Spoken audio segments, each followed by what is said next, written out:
Good evening, everybody, to this next in the RLEF series, educational series. And we are absolutely delighted to have with us today to speak to us Dr. Cassif, who is actually an Israeli MP. We're very much looking forward to his talk on the current democratic crisis in Israel. We've certainly got one in England, but it seems that you also have one in Israel, and we very much want to hear about it. But before we go to Dr. Cassif, Steve Freeman is going to do a short introduction for us. So I'm going to go over to you, Steve. Um, okay, thank you very much, Carol, and welcome to Comrade Dr. Cassif. And I'm just going to speak briefly for 5 minutes just about how we came to meet Dr. Cassif and the kind of thing that we're doing as a Republican Labour Education Forum, because we were set up out of the Corbyn movement through the Left Labour Alliance, basically to promote and develop democratic and secular Republican ideas for the working class movement in England. Of course, this is not nationalism, because working class republicanism, like working class itself, is international, universal. Before October the 7th, the RELF was highlighting an international crisis of democracy because of the failure of liberal democracy and the rise of authoritarian populism. We were referencing what was going on in Iran, in the UK itself, in Germany, France, now more recently South Korea, Sri Lanka, and other places. But we also observed its manifestation in Israel in the mass protests against Netanyahu government's attempts to restructure the Supreme Court. Now, then came October the 7th. I mean, a shock and surprise as it were for us, as it was for most Israelis and Palestinians. And we, without going into all of that, we oppose the invasion and destruction of Gaza by the Israeli war machine, because we believe that it would lead, revenge and collective punishment would lead inevitably to massacres, ethnic cleansing, and in the direction of genocide. So there are always other options, not, of course, for a right-wing semi-fascistic government that thrives on racism, violence, and terror. That one of our responses was to turn attention to applying our ideas of democratic secular republicanism and its principles to the national question in Israel, Palestine, from the river to the sea. That's what we were doing back at the beginning of this war in Gaza. And we came to the conclusion, by looking at those principles, that the most democratic solution or settlement to the national question, the one most likely to be able to, in the right conditions, by the way, to command support of the majority, perhaps, of Israelis and Palestinians, was one state for two nations. In political constitutional terms, it was a demand for a federal republic, a democratic, secular federal republic guaranteeing equal rights and freedoms for all citizens. It would mean three parliaments, one for Israel, one for Palestine, and a federal parliament for the whole state. And it would have to be a voluntary federation, one entered into by voluntary agreement, and that would include the right of both nations to withdraw or leave the federation, not something to be imposed by imperialism. Now, the implications of this for Israel, and this is when I'm come down to Israel, is that we recognized, or we do recognize as Republican Democrats, an Israeli nation created over decades, a nation that is 80% Jewish and 20% Arab. We call it 80-20 nation. We do not accept the idea of Israel as a Jewish nation. That is, by definition, racist and leads in the direction of supremacism. Israel is a nation of Jews and Arabs trapped in a Zionist state that defines itself as a Jewish nation state under the laws that it passed in 2018. So we totally oppose the Zionist state of Israel and support it becoming a democratic secular republic based on full equality between all the citizens and between all religions, Jews, Muslims, Christians, atheists, humanists, whether part of a federal republic with Palestine. Now, we believe that the Israeli working class, especially its Arab workers, the most discriminated section, has the potential and the interest as a class of fighting for democratic change and working class unity in opposition to the Zionist state. So this led us to try to make contacts with the Israeli left. It led Comrade Russell and myself to attend a recent meeting in London addressed by Comrade Dr. Cassif. I spoke from the floor about the danger that Israel was becoming a fascist state. And after the meeting, we spoke briefly, and I said I invited him to come and address us. So, Carol, if you like, with that just bit of background to where we're coming at it from, I'm handing it back to you to introduce a speaker who I'm very pleased to have talking to us today. Thank you. Thank you very much, Steve. We're very, very excited to hear what you have to say, and we hope there's some hope there. I hope there's some optimism. So over to you, Dr. Cassif. Hello, thank you for having me. Thanks for this honored possibility to speak to you. Allow me to begin with something I did today. Today I went to the Palestinian village in the occupied West Bank, the Palestinian village of Tuba, which is in Mesafer Yatta. It is the area south of Hebron, where the Supreme Court in Israel upheld the decision to expel all villages and residents in order, as under the guise of a firing zone of the military, which is basically just an excuse to transfer and expel the Palestinians yet again from their home, from the lands.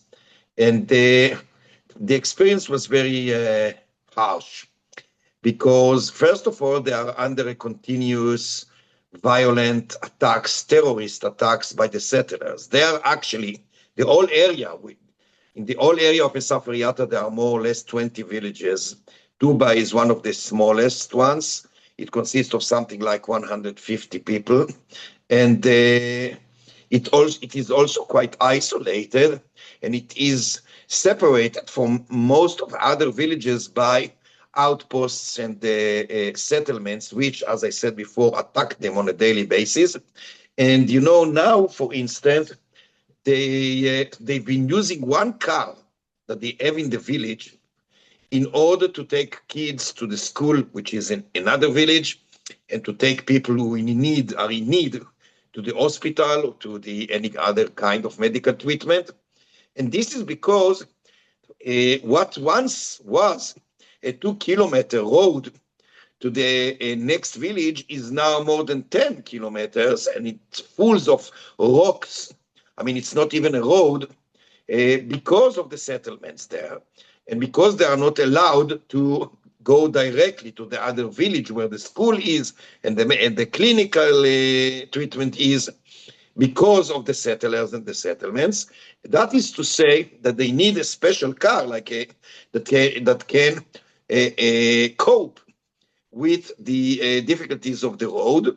And 2 days ago, on Saturday, settlers came down from the hill of the outpost and burned the only car they had. And now they have no possibility to take people to the medical treatment or the children to the school, etc., etc. So I went there today to speak to them, to meet them, to, of course, support them. And I'll continue doing that. But I'm telling you this story not only because it's topical as I've been there today, but because this is the day-to-day lives of the vast majority of the Palestinian people under the occupation in the West Bank, in East Jerusalem. And of course, as you know, in Gaza, this is a genocidal ongoing atrocities made by Israel. So everything, all those examples I gave you are part of something that I may call as a master plan. And this master plan, which I mentioned when I was in London, is the decisive plan formulated and introduced by Bezalel Smotrich 8 years ago in 2017.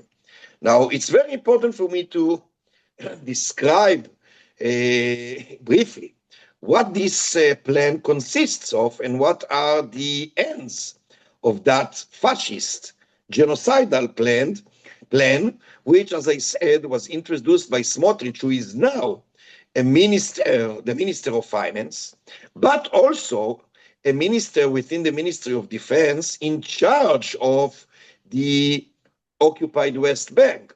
So actually, Smotrich now controls literally the fate of the Palestinians in the occupied West Bank. He has the budget, he has the power to do whatever he likes regarding the outposts, the settlements, and of course the fate of the Palestinians. 8 years ago, when he introduced this plan, the decisive plan, he was a relatively backbencher member of the parliament. Now, this plan is basically consists of three main elements. The first element says that Israel must annex the all occupied Palestinian territories without granting basic civil, let alone political rights to the Palestinians.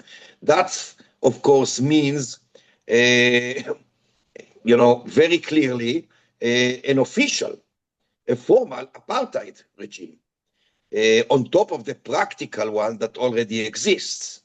So the second point says that those Palestinians who are not going to accept their status as subjects rather than citizens are going to be expelled altogether from their homeland. And the third element says that those Palestinians who are going to resist their oppression and discrimination are going to be killed. Now, this is the decisive plan. Why do I mention it?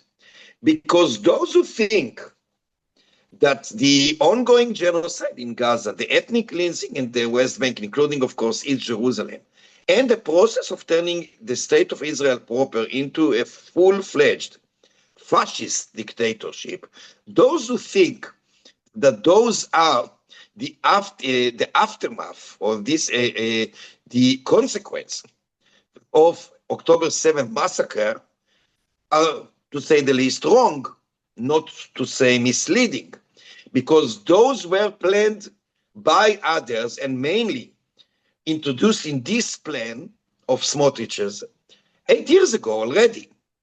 Now, everybody surely remember that before October 7th, there were a few months in which the Israeli government tried to pursue and implement the so-called judicial reform, which is basically a sugar-coated term to describe a coup d'etat, because the government wanted to literally eliminate and destroy the independence of the judicial system, especially of the Supreme Court, and also the independence of the media.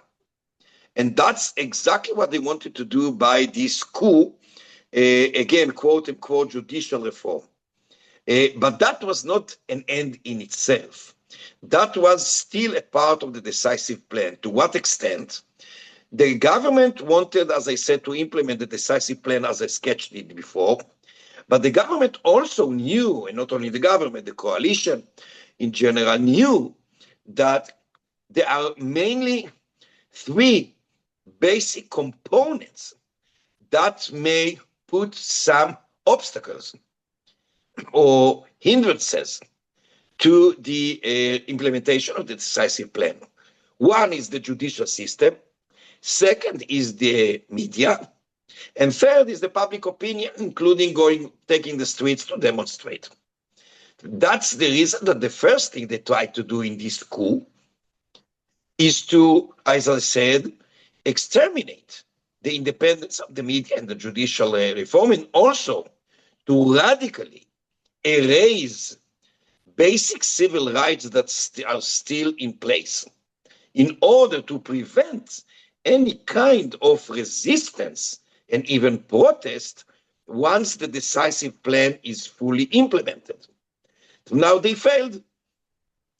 The government failed in doing so, mainly because of the protest by the Israelis. Millions actually literally took the streets throughout some months. So the plan, the coup, was to some extent, blocked. And then came the massacre of October 7. Now, what happened afterwards, and of course we were all against this massacre. It was a criminal war crime and crime against humanity, invading the south of Israel, killing innocent civilians in hundreds, more than 1,000. That is something that we cannot accept and tolerate, whatever the circumstances are. Nevertheless, obviously, just like you cannot accept that massacre, we can never accept the genocide that Israel began to execute after October 7. But I want to be very clear. Those crimes committed by the government of Israel following the October 7th, the genocide in Gaza, the ethnic cleansing in the West Bank, fascism within Israel, have nothing to do with the security of Israel and the Israelis, nor is it connected directly to the massacre of October 7th. Because those things, as I said, the implementation of the decisive plan were already there. The plans to implement this project were already there. October 7 was used and still is as an excuse to implement the genocide, the ethnic cleansing and fascism.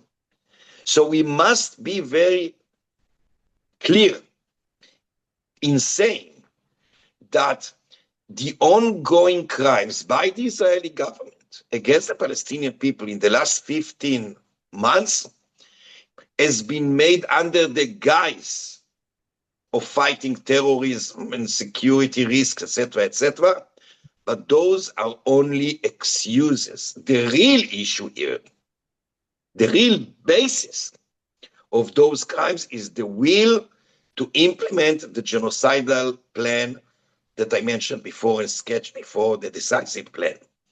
That's the context. Now, this is also important to understand what's going on within Israel proper.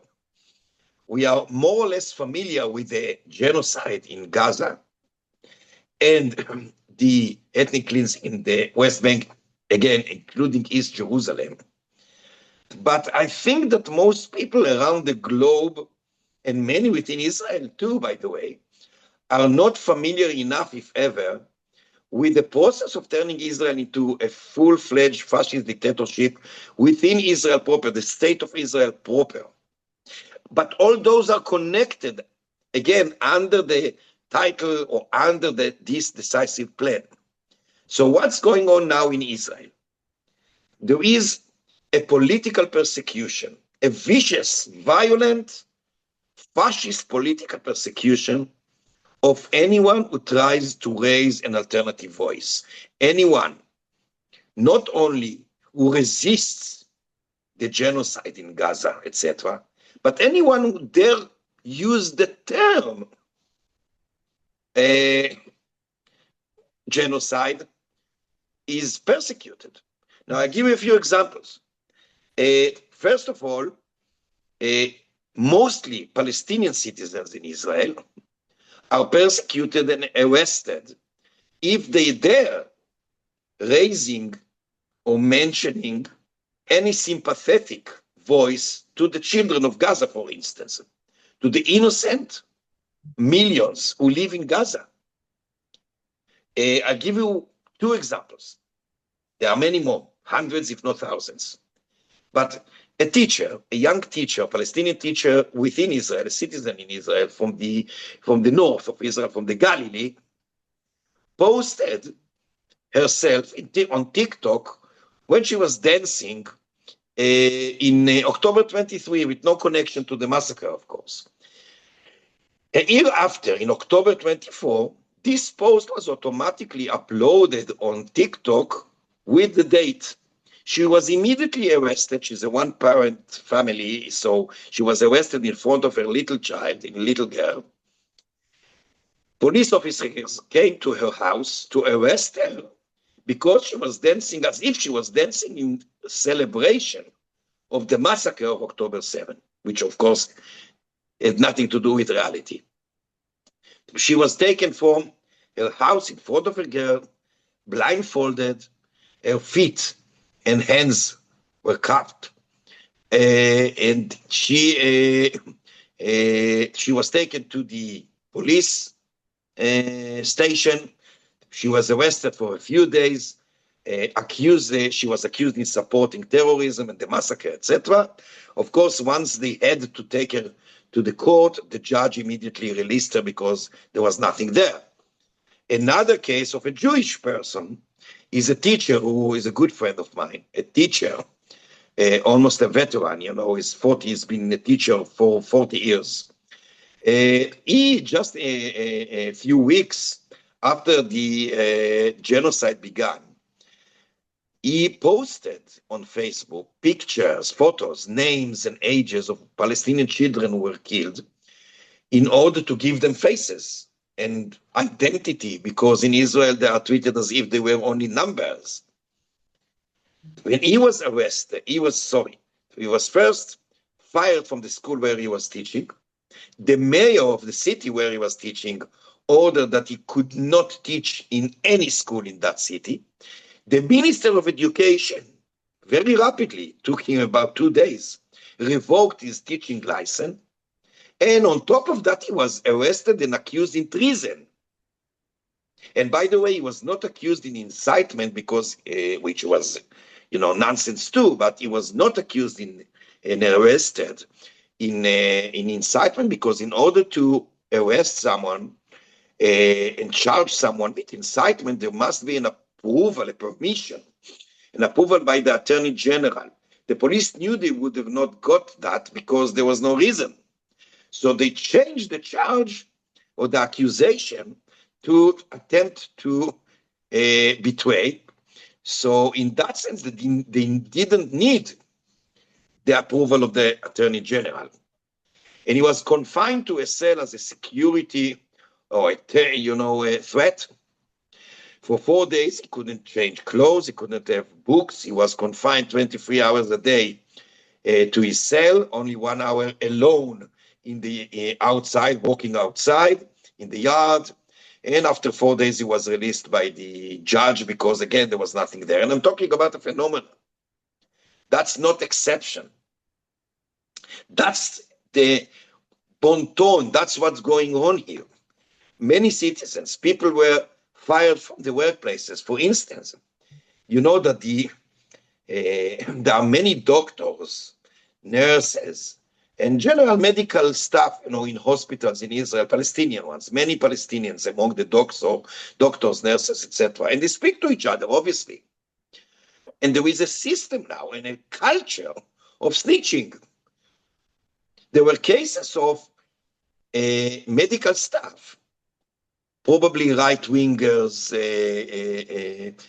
within the staff, who heard, supposedly, Arab doctors and nurses, etc., talking to each other about what happens in Gaza, and they snitched. And those were very often, because of that, fired, accused in supporting Hamas or violence or whatever, which was a total sheer lie. Same about the universities. At the universities, professors and students can hardly speak, because they are too under the threat of being suspended or even kicked out of the university if they open their mouth against the genocide in Gaza. Now, same about myself, if I may say. There was an attempt to impeach me from the Knesset exactly 1 year ago. It was February 24, simply because I signed a petition in support of South African appeal to the International Court of Justice. And I was accused in supporting terrorism against Israel because I signed this petition, which was obviously against violence. And they almost succeeded. They needed 90 members of the Knesset to vote in favor of this motion in order to impeach me, and they had finally 86. So they were short only by 4 members of the Knesset. And after they didn't succeed in that, so they inverted, as it were, or converted the impeachment motion to an ethical complaint. And I've been now suspended from the Knesset for 6 months. So that means that apart from voting in the plenary and the committees, I'm not allowed to do anything as a member of the Knesset. I cannot address the plenum. I cannot submit and introduce laws, motions for the agenda, questions for the ministers. I actually cannot do anything apart from voting, simply because I signed that petition in support of South Africa, and because I used the term genocide to criticize the ongoing atrocities made by Israel in Gaza. So even members of the Knesset cannot fully enjoy their immunity. There is a political persecution even of members of the Knesset. And my friend Aida Tuma Sliman, who is also a member of the Knesset, was also suspended last year. And actually it was in October or November 23. So it's more than last year. She was suspended for 2 months. I was suspended then for 45 days, solely because we spoke our mind. Solely because we spoke up, sorry, against the genocide and against the crimes and against the war, in support of peace and liberation, not in support of violence, perished the thought. My friend, the head of the chair of our list, Ayman Odeh, member of the Knesset, is now, just because he said he was happy about the release of the Israeli hostages and the Palestinian prisoners, he was accused for that sentence only, in supporting terrorism, and now there are attempts to impeach him too. And there are many laws and bills for that matter, more than 100 bills and laws, to turn Israel into a fascist state. For instance, one law that already passed says that a school must, not allowed, but must fire a teacher who express support for terrorism, and the definition, of course, is very vague, and it is in accordance with the decision of the minister, who can decide according to his own. The Minister of Education, he may decide according, and will decide, of course, according to his own political views, what should be accepted or regarded as a phrase that supports terrorism.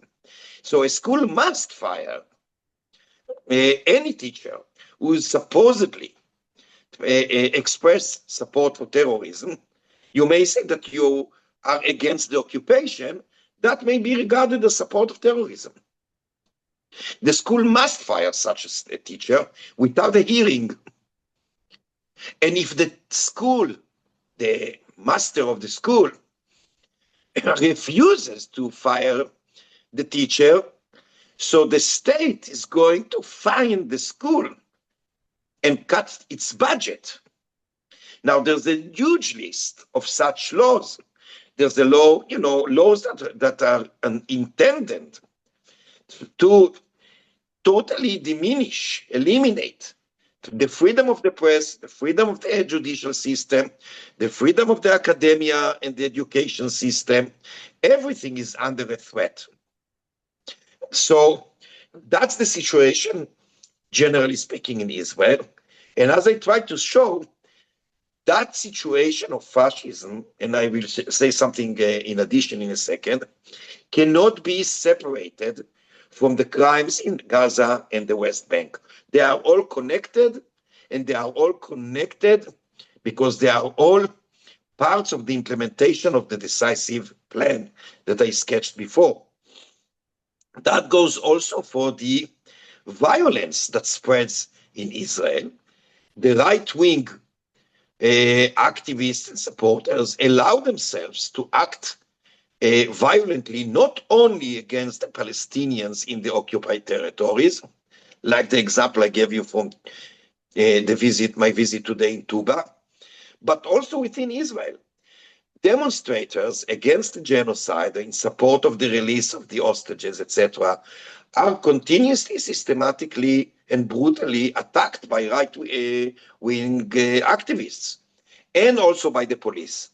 To be very frank and very clear, there's hardly any police left in Israel, because the police doesn't mean each and every police officer, but the police as an organization was conquered by the ex-minister Ben-Gvir. So now the police is being used much more as a private fascist militia rather than a police. The police doesn't defend or protect the citizens. It is now protecting rather the government against the citizens, including the families of the hostages.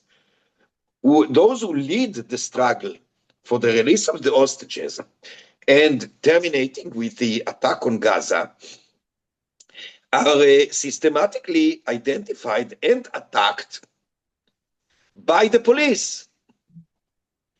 Every time, in each and every demonstration, we do hold demonstrations, sometimes in the middle of the week too, but normally in the weekend, on Saturday night.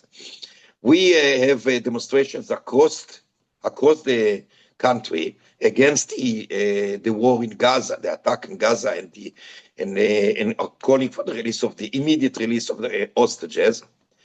And every time the police everywhere, especially in Tel Aviv, Jerusalem, and by the house of Netanyahu, but in other places too, are viciously attacking the demonstrators, and especially the leaders of the families of the hostages. There was a case of 4 activists against the war who were arrested for, I think they were under arrest for almost 2 months, accused in terrorist attack. Just like that, there was no real reason. They just used, this kind of I don't know what you call it when you shoot like in celebration. And they were arrested for that. They are still in a house arrest. And again, those are only the tip of the iceberg. I could give you thousands of examples. So to conclude, I must say that all the crimes, atrocities, maltreatment, etc., by the government and its allies against the citizens in general, against the Palestinian citizens, against the Palestinians in the occupied territories, against the leftist activists, against the judicial system, etc. All those are systematically connected, and we do obviously need the support of the international community. We are doing the best we can. Out of 120 members of the Knesset, we have only 5. So that means we are far from being powerful. We are doing our best.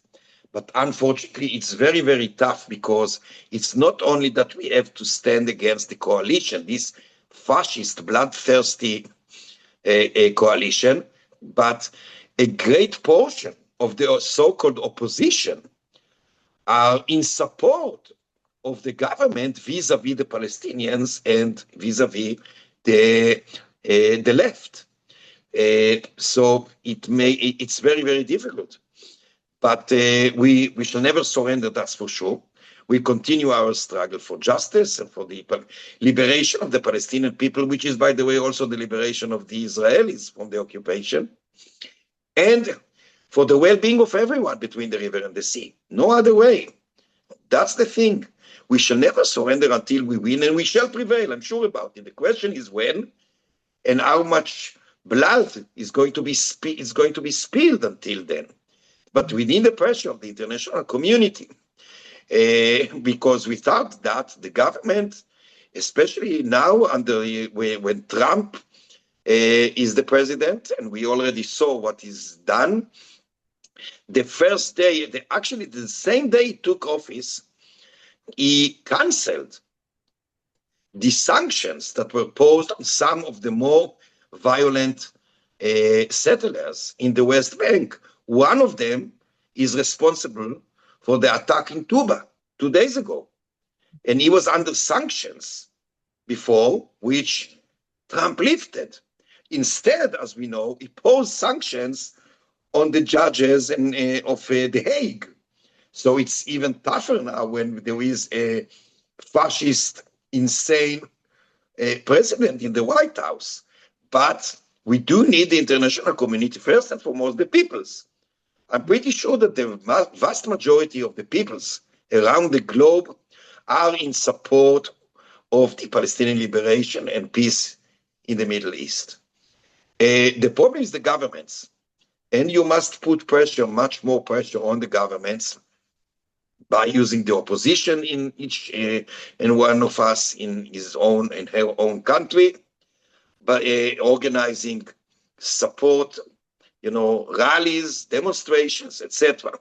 There must be a pressure on the Israeli government. Otherwise, we are doomed. I'll finish here. Thank you. Thank you very much indeed, Dr. Cassif.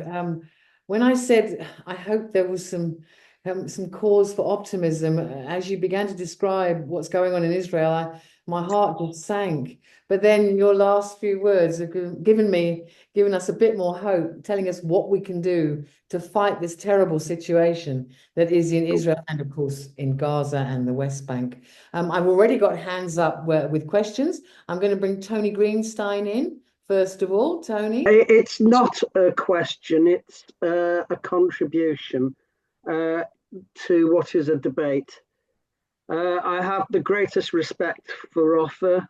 I know what he's been through. I know that even his ability to stand for the Knesset was in doubt at one point before the Supreme Court made a decision. And he is indeed a doughty fighter. But what he doesn't do, and he's very eloquent about the horrors that we see in Israel today, but they don't spring out of nowhere. They're not an accident of nature. They are integral to the Zionist project, which is a project of Jewish supremacy. And it's Zionism in all its forms, whether it's the left, so-called, or the right, basically agree on the same prescriptions. They may disagree on tactics at times, but it's noticeable that Labour Zionism, or what's left of Labour Zionism, because it's Labour Zionism formed the government for the first 30 years of Israel's existence, but has only done so twice, and then as part of right-wing coalitions ever since. And today it is it's got 4, I think, representatives in the Knesset. I mean, it's a fragment of what it was, whereas previously it formed the establishment. Zionism itself, as I say, is based on the idea of a Jewish state. And a Jewish state, by definition, is a racist state. It cannot be any other. It's not a Jewish cultural state like Echad Ha'am might have wanted, although he wasn't a believer in statehood in any case, or people like Judah Magnus. A Jewish state has to be everything that Ofer is describing. And it's not unique. If we look back at the period of the Holocaust, which were the worst states outside Nazi Germany itself? It was a Christian nationalist state. The states of Slovakia, run by a president was a Catholic priest, Croatia, where priests held sway and which had its own extermination camp, the only one under Nazi occupation, Romania, with the Iron Guard, the Archangel Michael, its militia, which was in many ways outdid the Nazis in their own barbarity.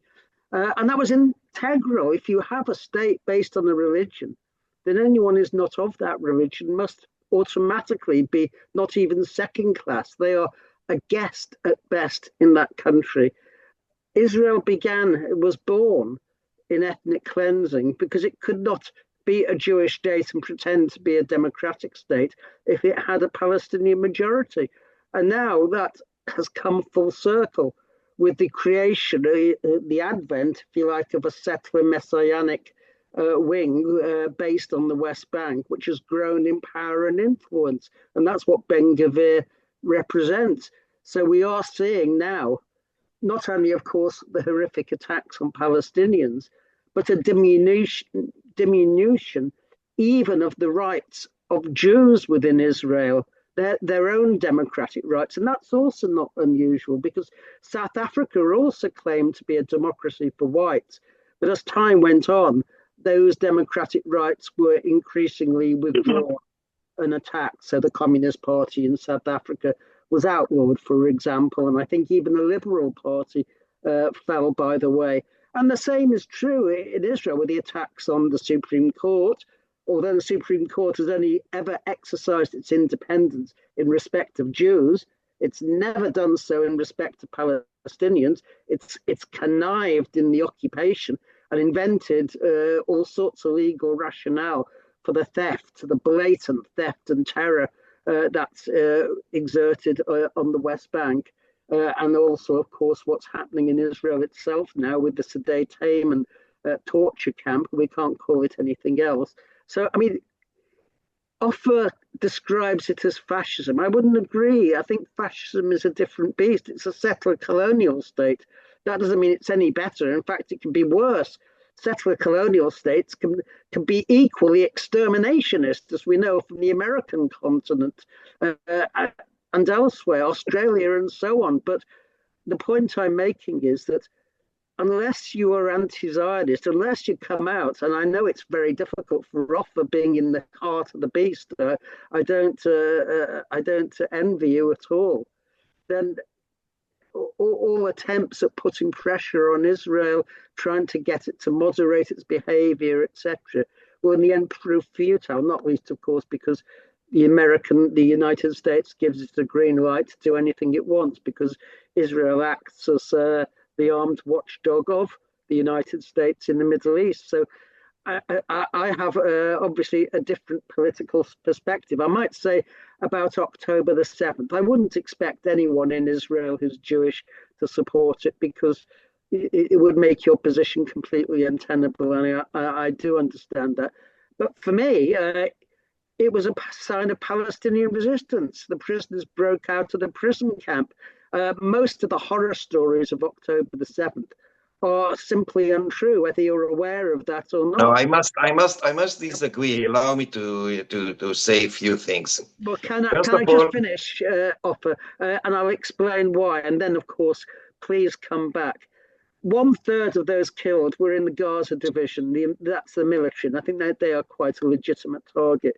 But a large number, possibly a majority, were killed through the operation of the Hannibal Doctrine, whereby Apache helicopters fired wholesale on vehicles, whoever they were. The Hannibal Doctrine says that's untrue. Well, you say it's untrue, but look at the. No, I'm not saying. I know that it's untrue. What I was saying about October the 7th is that the Israeli state deliberately concocted an atrocity narrative. It was firstly a naked woman, a hostage in Gaza, who was paraded. Then it was the beheaded babies. Then it was the babies on the clothesline. Then it was the babies in an oven. In fact, there wasn't 40 beheaded babies, because only one baby was killed on that day, and that was accidental. And as for the rapes, well, there's actually no evidence that any rapes took place, and there's no prosecution. I mean, the Israeli prosecutor has admitted no one's come forward, but there's been a deliberate attempt to create what is atrocity propaganda. Britain was very good at that, and Israel is equally so. And the reason for that is to portray it as the equivalent of another Holocaust, and thereby to justify genocide. I don't accept that October the 7th was anything other than a legitimate act of resistance. Okay, I'll leave it at that. Okay, thank you very much, Tony. I'm going to bring Malcolm, because Malcolm's had his hand up for a long time, and then I'm going to go back to you, Dr. Cassif, to answer what Tony has said. So Malcolm Millet, I'm going to bring you in. Thank you. First of all, I'd like to thank Dr. Cassif for taking time out to speak to us. His life is something I can't even imagine experiencing. I've always lived in gentle countries, if that's the right word. I've been interested in Palestine for a long time. I can't say I'm a scholar. But what I would like to ask Dr. Cassif is how anybody can conceive of a two-state solution of any sort. I mean, as far as I understand it, Ben Gurion joined I think, the Jewish Legion in the First World War to try and get military training. And as far as I understand it, Ben Gurion was single-minded and incredibly efficient and very good at what he did in clearing out the whole of Palestine for Zionists to come there. And unfortunately, he's been fairly successful. Well, very successful, I suppose. However, I would look at Zionists as some sort of mental illness, like extreme Nazis or anything, because I have very rarely spoken to Palestinians, but they're obviously not thinking like what I would call normal people. And when presented with any sort of evidence that what they're doing is incorrect, they just look at you as though you're a bit mad.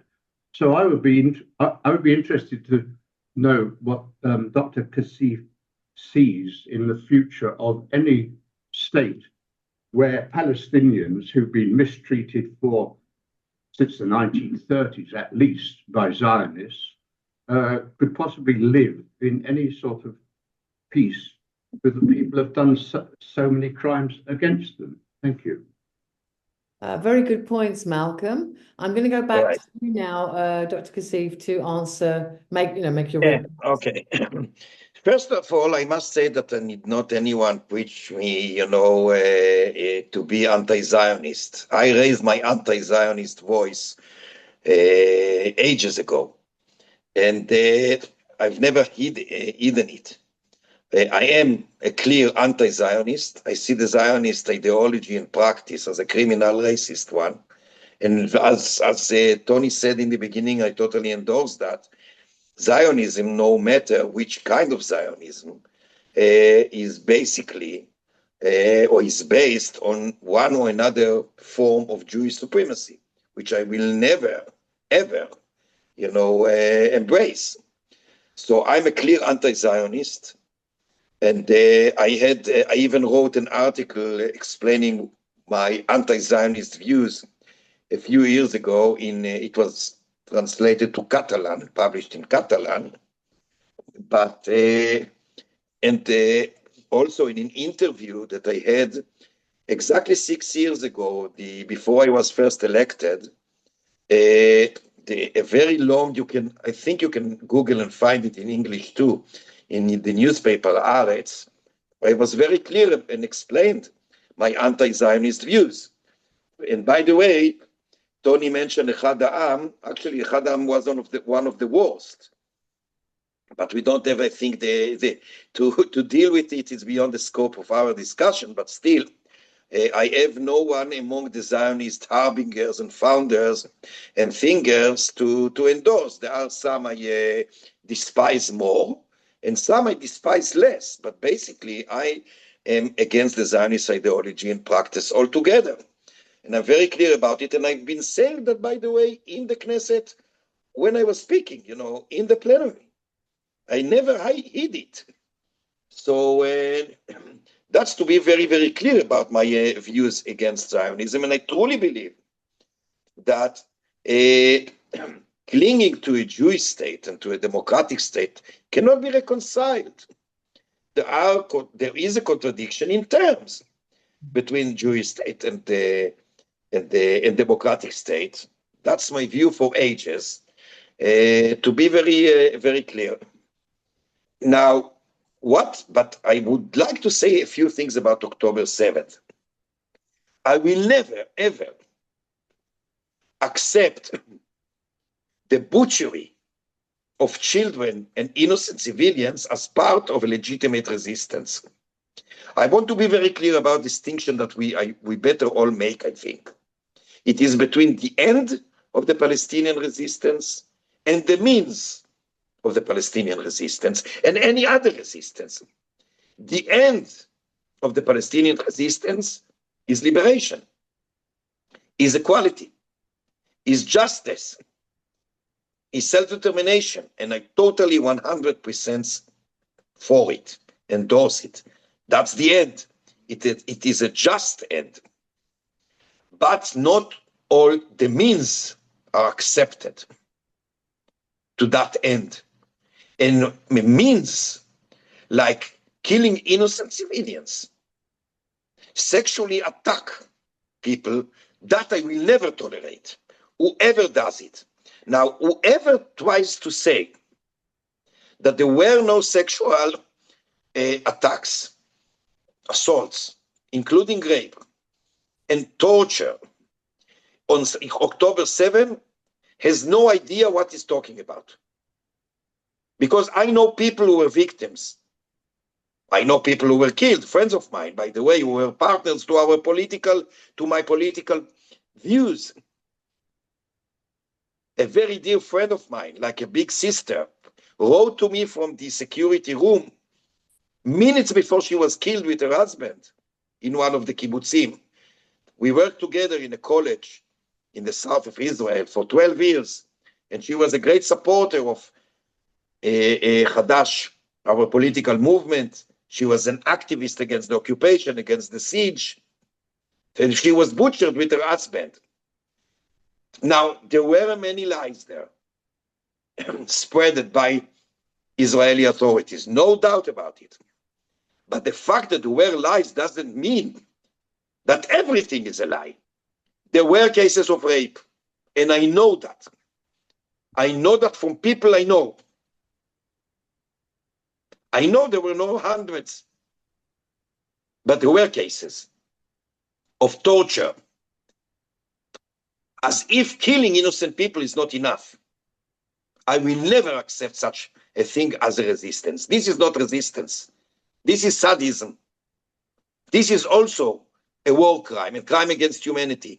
By the way, not only by the international law, but also by any other measure that a person with a conscience can use. So I will never accept those conspiracy theories as if there were no victims of sexual assaults, torture, including rape, etc., etc. Alongside the lies that were spread, as I said, by Israeli authorities and others. That's one thing. Secondly, about the Hannibal that was mentioned before. Apparently there were cases, absolutely. And some of the Israeli hostages were killed by Israeli forces, no doubt about it. But to turn it into the mainstream or the main issue on October 7th, that's a conspiracy theory. It has nothing to do with reality. And I'm not imagining anything because I talked to people who were there. I mean, in a close relations with some of the families of the hostages and families of, people who were killed. There are some human rights organizations which I trust, like Physicians for Human Rights, who published some evidence and testimonies about those crimes. So please, it's not only morally commitment. We are not only morally committed, or should be, to the truth and to the well-being of the people at large, the victims on both sides. But we also must understand that once we adopt conspiracy theories or lies by one side or another, we actually cut the branch we are sitting on. We are actually harm our own struggle. So I suggest us all not to fall into such a catch. Now, as to the one-state, two-state solution, my comments and I do not have an ideological objection to the one-state solution. but it is a matter of political realism. It's simply impossible, and it is a prescription for a disaster to struggle now and to invest our power in order to achieve a one state. And by the way, the majority of the Palestinians apparently think the same. I say apparently because no one can be really sure about it. And so after more than 100 years of occupation, dispossession, torture, killing, hostility, doesn't matter whose responsibility or guilt it is. After more than 100 years, do you really think that in a few days, a one equal state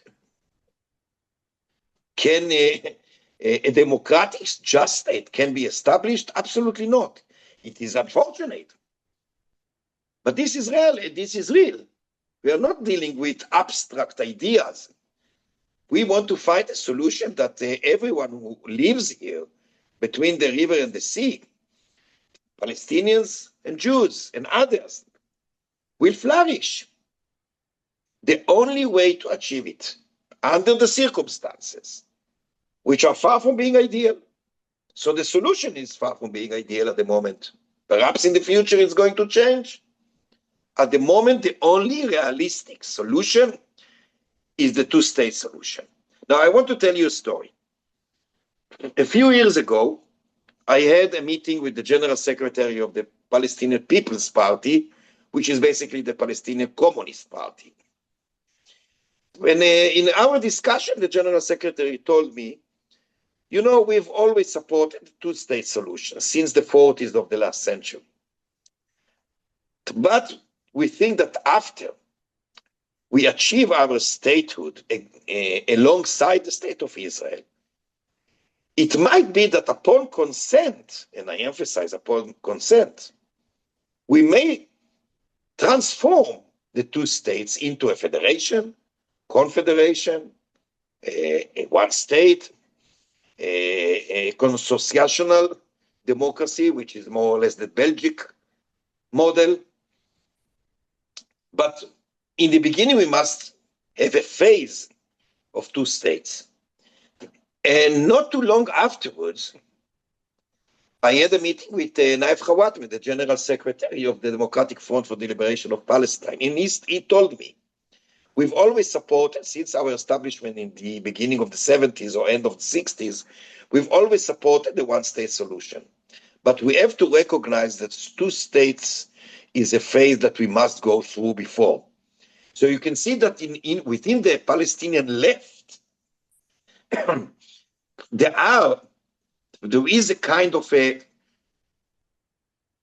almost agreement that this two states solution must be adopted at least as a stage, but not a stage towards one state by force, but upon consent.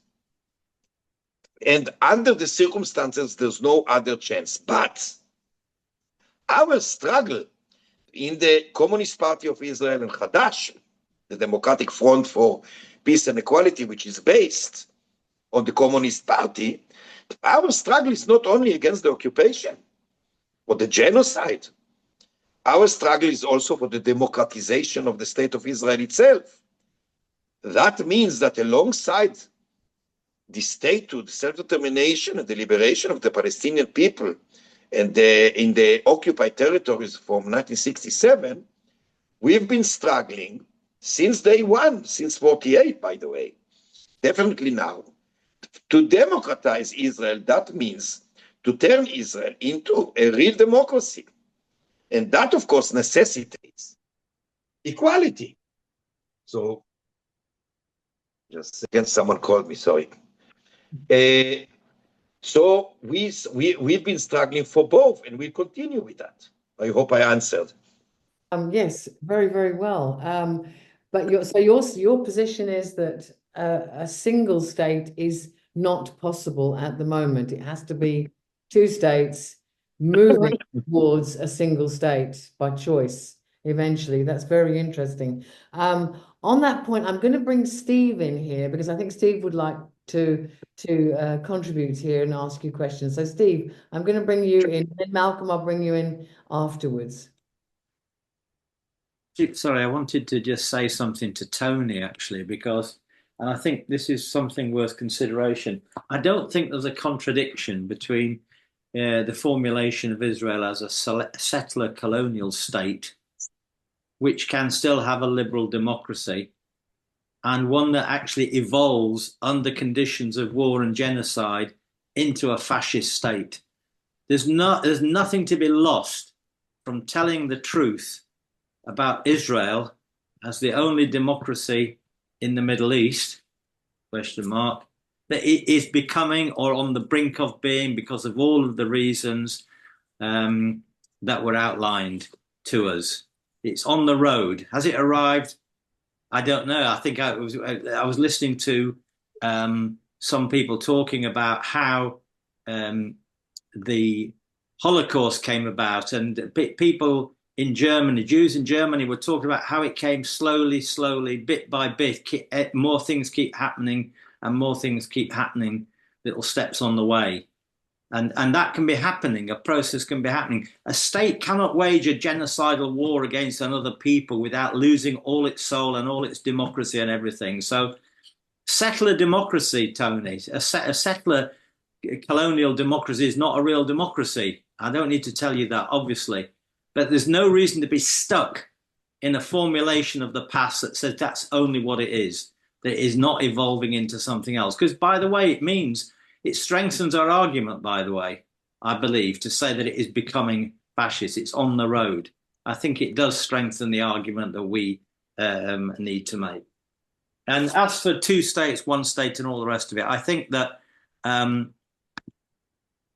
think the point I made, I think, is really important, that anything that's going to become progressive has to come by consent. It has to come through self-determination. There has to be a fight in Israel for democracy, for a secular democratic republic. That's got to happen. There's got to be a fight amongst the Palestinian people for a secular democratic republic. There has got to be the end of the occupation. There's got to be the Palestinian people can't consent to anything if they're living under occupation. There can be no free association between peoples. So I think the idea of a federal, the goal of a federal single state, through consent, through self-determination, through arriving at a point where people can come together in a democratic secular republic, recognizing two nations, as it were, within one state. I think that's possible. But I quite agree that the actual process of getting to a single state, which makes economic sense in all sorts of ways, may be through some sort of two states. I don't really know about that, but not the imperialist one that the Saudis and the Americans and the British have got planned. That will be absolute disaster. So the actual two states that we face at the moment is an imperialist two states. And we should be opposed to an imperialist two states, whether it's handing over Gaza to the Saudis and the Egyptians, or goodness knows what they're planning or not planning to do. I don't know. So I think if we stick to democratic, republican, secular principles, that can always guide us through that. And I know that my disagreement with Tony is I make a distinction, I'll end on this point, between the Israeli nation, the people, and the Israeli Zionist state. That is a distinction that can be made. And so I think we're speaking about freeing the Israeli nation from the Zionist state, ending the Zionist state. That I think has got to be a very, very important objective. Most of the people on the left of England don't think about Israel particularly. We're mainly focused on, understandably, by the way, but there has to be there's a class struggle in Israel like there is everywhere else, and that's what we have to think about. Thank you. Thank you very much, Steve. I've got Malcolm. Here, I must say. Thank you. Yes, I'm going to bring Malcolm and then Tony back in. Malcolm. I feel a bit difficult speaking to Dr. Cassif because he has a life experience that I don't have at all. But one of the, I think I'm right in saying that the two-state or the partition, the first map was, because the Middle East is a sort of dog's breakfast invented by the British and the French. I mean, Palestine, etc., etc. We know that. So it's not just Palestine that sort of, look at Syria or any country, so-called country in the Middle East, and it's full of problems. However, when I think the first partition map was drawn after a royal commission in the 1930s, I think it was 1934, 36, and the Zionists said, "Oh yes, we think this is wonderful," and the Arabs said, "Well, we have nothing to do with this." And the next partition plan was drawn up by the United Nations when the people drawing the map was loaded with Zionists, and again the Arabs didn't take part. But all of these maps which I've looked at, I can't see two states in it, because it seems to give Arabs sort of lumps here and there, joined by little thin bits to other bits. It's not really a cohesive area at all.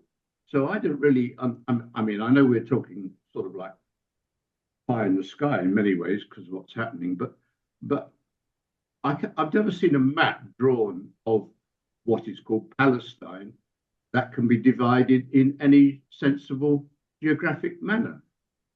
Could you tell me how that map will be if it ever came about? Tony. Yeah, I think a two-state solution is a Bantustan solution in reality. I take the view of James Connolly, the Irish revolutionary, that partition would create a carnival reaction on both sides of the border. He was right when he predicted that, and it would be right today. I don't think there's any basis for partition any more than there was in South Africa, when, of course, a section of the white population wanted it. So I would simply rule that out. As regards fascism, fascism is a different creature. It involves an attack on the working class and its organizations. There is no sign that there is a concerted attempt to outlaw Israeli Jewish workers' organizations, the Histadrut and other unions. Certainly there's been no drive towards that at the moment. And I think it's misplaced. People think that fascism is the worst possible creature, but settler colonialism, which in America exterminated most of the native Indian population, and then went on to form a bourgeois democracy. So the two are quite compatible in practice. So I really don't accept that. Fascism is a different creature from settler colonialism. And as to which is worse, well, ask the native populations about that question. But I also wanted to address a question to Ofer on the position of Hadash, because I've always supported the idea that Palestinians in Israel should be represented in the Knesset. But it's quite clear now that Hadash is coming under very severe attack. You've been suspended, others have been suspended, and there are moves to outlaw your very ability to stand for the Knesset. I just want to raise with you, given you have a record, and I don't criticize that at all. You've stood out during a period of military rule in the 50s and 60s. Have you thought of making a declaration that Hadash will withdraw because of the attacks on you in the Knesset, as a way of highlighting the position you are now facing, whereby you are suspended, but no amount of racist vitriol and exterminationist vitriol against the Palestinians merits any form of sanction by the Knesset? I put that as a tactical, not a principled question. Thank you very much, Tony. Good question. Right. Okay, I already forgot what was the first comment by before Tony. Malcolm was asking, if you look at the map of Palestine, it's so disjointed with a bit. Right. Okay. All right. How would that work into a two-state? Okay. So as to Malcolm's comment or question, there is a consensus relatively that a Palestinian state that should be established in all occupied territories, the territories that Israel occupied in June 1967. That means the whole West Bank, East Jerusalem and Gaza Strip. And of course, there are many ideas about the connection between Gaza and the West Bank. It's not something that was born yesterday. You know, people were talking about it, Palestinians and Israelis and internationals, you know, for many years. So, tactically or logistically, that shouldn't be the problem. I wish that was the problem. Obviously, the problem now is to convince people to accept the liberation of the Palestinian as a just end. I wish we would be, you know, I wish we were in a position of arguing where exactly the connection between the West Bank and Gaza will be, etc. But that shouldn't be logistically a problem. As to what Tony said, I'll try to be as brief as possible because I have to leave in 10 minutes. First, I totally agree with what Stephen, I think, was said before. There's no contradiction between settler colonialism and fascism. And they not only theoretically, but historically. And this is one thing. Secondly, I wouldn't say that fascism, the definition of fascism, is a strategy of fighting against the working class. That is part of the question, but this is not the only thing. And by the way, Dimitrov, for instance, or Tolietti, who dealt a lot with fascism as a strategy against the working class, also didn't say they never said that that's the only thing. There are many other layers in fascism, for instance, presenting the nation as a supreme value that necessitates fighting anyone who, you know, makes, as it were, partitions and divisions within the nation, like, you know, the class struggle. And that's exactly the situation in Israel. And by the way, there are attempts now by the parliament, by the Knesset and elsewhere to dissolve or at least to weaken the trade unions. And in Israel, there is an attempt to weaken the working class. And so there is, by the way, some fascist elements, even in that sense. Not to, and of course, in other senses that we couldn't address as well. What was else? Sorry, I forgot something that Tony said that I wanted to, another thing or two. Can you remind me? Tony was talking about maybe withdrawing the Hadash party in protest. Yeah, sorry. Withdrawing from the Knesset, yeah. Yeah. That's a good question and a good comment because those were, you know, on the table all the time. Since day one, there were arguments and debates within the Israeli society in general and among the Palestinian citizens in particular, whether the Knesset should be, whether the Knesset is an arena that we better be there or not.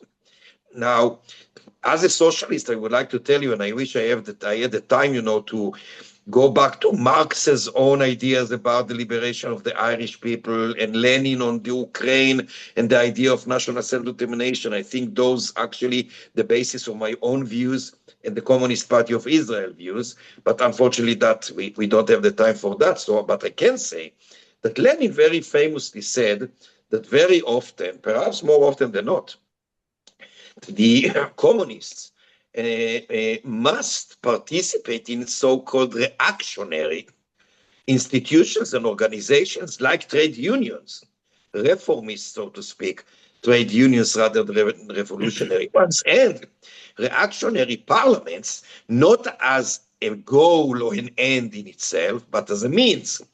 So as long as we can, and we see the parliament with all the difficulties, and the obstacles, to say the least, and persecution, as long as we believe that our existence in the parliament still contribute to our struggle, will be there. If we feel that the cause is lost, that it's just, a rubber stamp, and we don't have any possibility to influence, then I believe we'll change our tactics. At the moment, we are not there. We may be there very soon. Not at the moment. By the way, there's a bill now in a process to become a law that will actually disallow us in the future to from participating in the elections anyway. Obviously, if they succeed in doing so, that will solve the problem, as it were. But we are still there. We are also part of the trade union, the Histadrut, which is a terribly reactionary Zionist entity. And we don't quit. We don't quit because we feel that two things negatively, as it were. If we are not there, so the situation is going to be much worse. Not for us only, but first and foremost for the people we represent and fighting for. Same about the Knesset. Negatively speaking, again, as it were, if we are not there, it's going to cause a lot of damage to our struggle and for the people we represent and fighting for and with. And positively, we still succeed in achieving things here and there. Not enough, but we do succeed in many areas, social area, economy, gender, and also vis-a-vis the occupation. Not at the moment because of this fascist government, but still, I cling to the famous saying by Gramsci, who said that we must stick to pessimism of the intellect, but never give up on optimism of the will. So I try to be there. So I am, if you like, still quite pessimistic, especially as far as the short run is concerned. I'm quite pessimistic as far as I use my intellect, but I am optimistic as far as I'm looking at my will, because I believe that our struggle is still alive and kicking. And as I said before, whatever the price is, my comrades and I will never surrender and give up. We'll continue our struggle because that's a must. That, by the way, in my view, what turns us to be actually socialists. It's not just abstract slogans. It is activity, and we continue. I assure you. That's very, thank you very much. I love hearing you say you're going to continue the fight, and you're optimistic about that. That's absolutely brilliant. Before Russell speaks, if I could just do a bit of a shout out for Tony, because there is going to be a demonstration. He's going to be in court again, as we all know, and there is going to be a demonstration outside the Old Bailey at 9:30 this Friday. The nearest tube station is St. Paul's. So if anybody can be there to support Tony outside the Old Bailey, it will be much appreciated. There's a trial against Tony? Yes, he's been charged, I think, with terrorism now. I think. I might be under. I might be wrong. I send my support. I'm standing trial too. Now. Mm-hmm. I'm accused in attacking a police officer in our struggle against the transfer in Mesafer Yatta. Right. Okay. Well, you're in the same position then as Tony. Yeah. We're just saying that if people can get to the Old Bailey 9:30 this Friday, coming Friday, to demonstrate outside where he will be in court, being charged. Good luck. Thank you. I'm sad that he's actually gone now. He had to leave, but just to let everyone know, if they can be there, please do. I'm going to bring Russell now in. I think this will be our last question because we're coming to an end now. So I'm just going to bring Russell Kaplan in. Thanks, Carol. It's a pity Tony's gone, because what I want to say is in part with reference to him. I agree with Ofer and Steve. The dichotomy between fascism and a settler colonial state is somewhat false. Having myself been brought up in a settler colonial state, apartheid South Africa, having in fact been conscripted into the apartheid South African army, into the infantry, and finally having deserted and fled to the UK, where I was granted political asylum. I can say that South Africa, if you put yourself in the shoes of Black people, it was the Black majority, it was very much a fascist state. And it had all the trappings of a fascist state. And even for those of us in the white minority, the space for political activity was very constrained and very limited. And white anti-apartheid activists, like myself, were harassed, arrested. Many of them were tortured.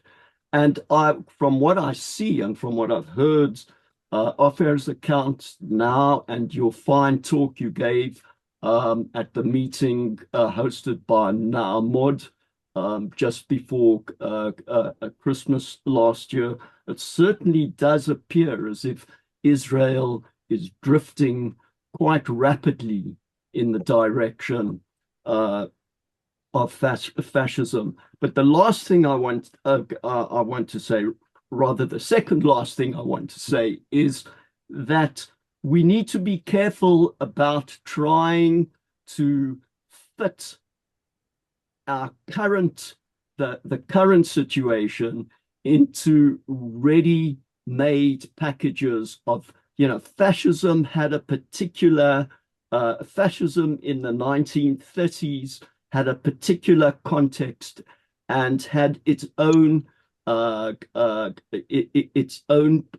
particular way of manifesting itself.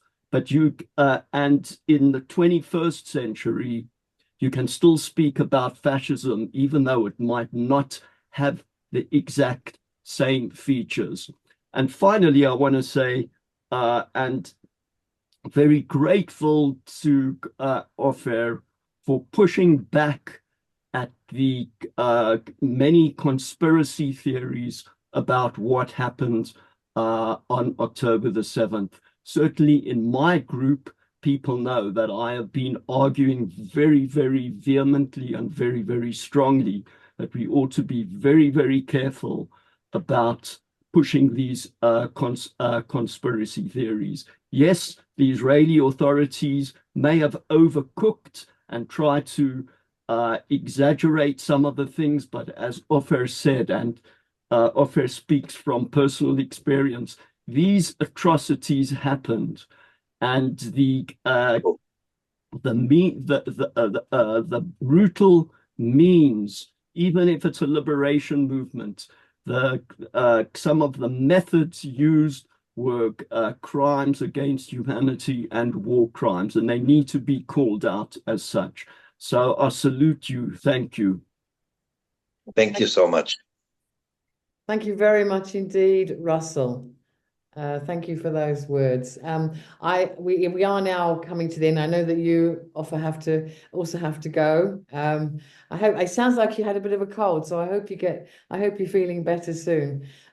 So I just want to thank everyone who's come to the meeting tonight, who's made contributions. The questions have been brilliant. The answers also.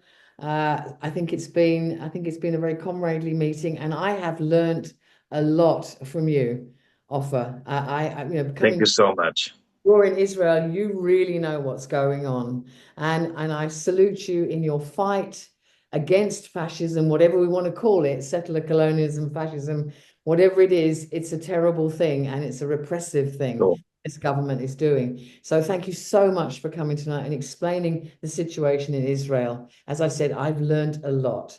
And thank you to everyone else who's attended the meeting. And so all I want to say to you is enjoy the rest of your evening. Goodbye.